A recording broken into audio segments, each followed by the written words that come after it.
Meu marido morreu e os filhos dele querem que eu venda a casa para dar partes deles. É certo? Isso é muito comum, né? As pessoas, elas têm fazem essa confusão, né, Paulo? Quando há o passamento de um ente querido e esse ente ele deixa patrimônio, na hora de você fazer a disposição desse bem, existem certas situações que são bem interessantes. No caso da pergunta aí, da pessoa, nós estamos falando do que a lei trata especificamente de direito real de habitação. Independente do regime de bens do casamento, o cônjuge sobrevivente ele tem o direito de permanecer habitando o imóvel que servia de residência para o casal, né, o lar conjugal, desde que ele seja o único daquela espécie a ser inventariado. Então, no caso aí, a viúva ela não tem que vender a casa para dar a parte dos filhos. Eu creio que nessa situação aí seja filhos só do falecido, porque se fossem filhos comuns, dependendo do regime de bens, ela até também, ela na verdade, existem algumas situações que a gente precisa esclarecer para o pessoal, né? Esse bem, se ele foi adquirido pelo casal, a viúva ela é dona da metade. É o que a gente chama de meação, ela é meeira, né? E trazendo aqui a lume uma lição do nosso saudoso Zeno Veloso, né? Quem herda não meia e quem meia não herda, né? Então, se ela é dona da metade, ela é meeira, ela não é herdeira da outra parte. Então, a outra parte, a metade, que seria do falecido, ela iria só para os filhos, os descendentes, né? E a outra metade dela, viúva. Agora, se no caso aí são só filhos dele e eles estão forcejando, estão pressionando a viúva para que ela venda o imóvel, para que dê a parte deles, não há uma obrigatoriedade. Se ela quiser fazer, ela pode fazer, por mera liberalidade, mas a lei confere a ela uma possibilidade, uma proteção para que ela continue morando neste imóvel até que ela morra, ou até mesmo ela casando, ou até mesmo ela constituindo uma nova união estável, ela não irá perder esse direito real de habitação e o direito de continuar morando na residência que funcionava como lar do casal. Nessa situação costuma virar um imbróglio, né, se a gente for analisar, porque já que ela tem o direito de moradia no imóvel, não é feita a divisão desse bem, provavelmente. Então, se ela viver mais 50 anos, provavelmente no falecimento dela isso vai virar uma confusão patrimonial, né? Porque não vai saber quem terá direito de fato sobre esse imóvel. Pois é, bem colocado, Paulinho. É assim, se porventura ela ficar exercendo esse direito real de habitação por essas 5 décadas que você falou, e ela não tiver filhos com o morto, né, tem uma situação bem interessante. Por quê? Porque os herdeiros aí que se apresentam, né, são herdeiros só dele. Sim. Não são herdeiros dela. Então aí você tem que ver a seguinte, e a parte dela vai para quem? Aí você já tem que ver quem seriam os sucessores, os herdeiros dela.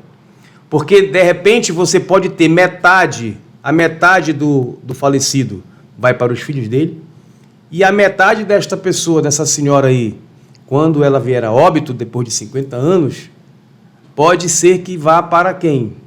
Para uma irmã dela, para até mesmo um ascendente. Entendeu? É um negócio bem interessante. Aí, por isso é que a gente fala que quando existe com a morte, né, a formação de um condomínio, porque todos são donos de tudo ao mesmo tempo. Então, o patrimônio acaba sendo regrado, acaba sendo protegido pelas regras do condomínio. É como se fossem vários donos da mesma coisa, entendeu? É porque quando faz a divisão dos bens em si, ali se divide, ali se resolve a situação fática.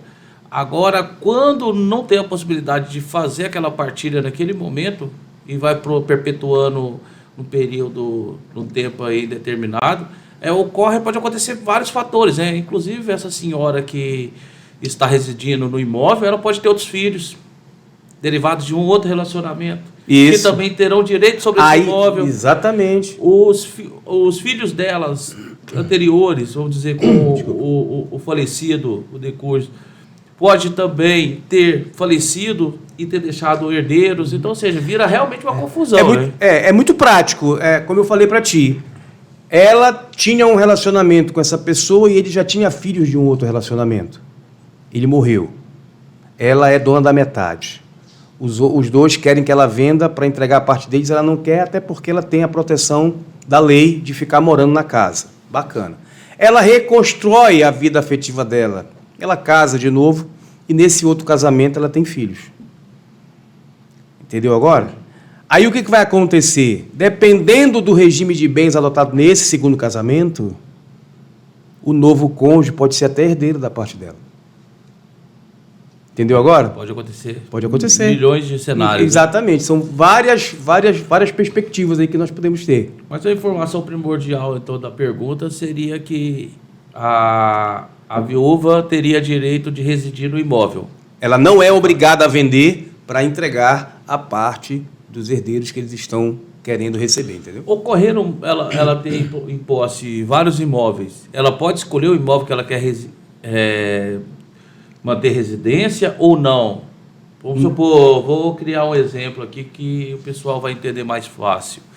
Se a pessoa, a viúva, o viúvo deixou 3 casas, uma casa avaliada em 200 mil, uma em 500 mil e a outra em 2 milhões. Ela vai poder escolher a casa que ela vai querer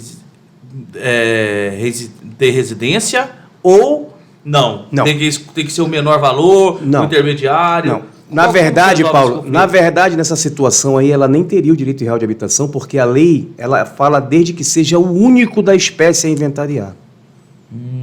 Então, só pode ser um imóvel. Se tiver 2, ela já não tem. Por quê? Porque aí ela vende esse para dar para os filhos e vai morar no outro. Entendeu agora? Ela não teria o direito real de habitação. Porque a lei, ela é expressa. Independente do regime de bens, do casamento, fica assegurado ao cônjuge sobrevivente o direito real de habitação sobre o imóvel que servia de residência do casal, desde que ele seja o único da espécie a inventariar. É porque, a partir da premissa que ela é meieira, né? Se tiver 2 imóveis, teoricamente ela teria um. Seria essa a justificativa, então, né? O raciocínio é esse, exatamente. Então faz bastante sentido.